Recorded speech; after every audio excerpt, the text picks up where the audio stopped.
先可以得到維護，香港人嘅權利先至可以得到維護，我哋嘅下一代先至可以俾你一個更加寬闊嘅空間，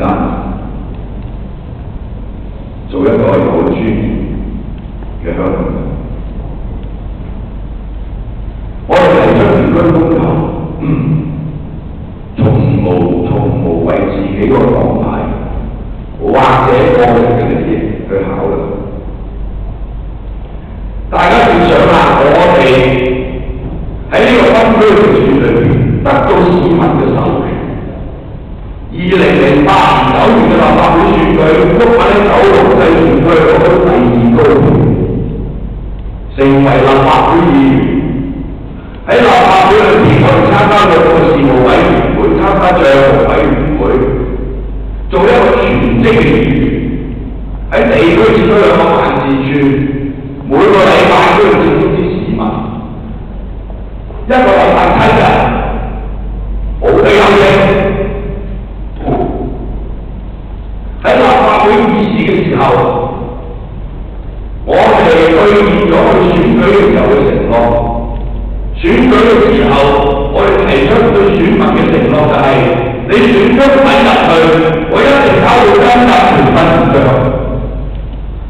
我哋一定要監察呢個政府，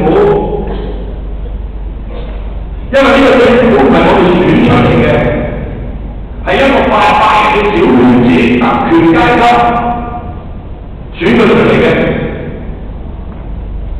佢攞600幾票。喐揾37000幾票，我零頭都過佢，但係佢嘅權力係不受約制嘅，天下間有咁嘅事，大家都係人民投票選出嚟嘅，點解佢攞600幾票去做行政長官？我攞300幾票嚟做個議員，然後呢個議員係冇力嘅，除咗掟招掃場，叫佢返去瞓覺之外，收咗佢之外，佢冇力嘅，佢係擁有絕對嘅權力。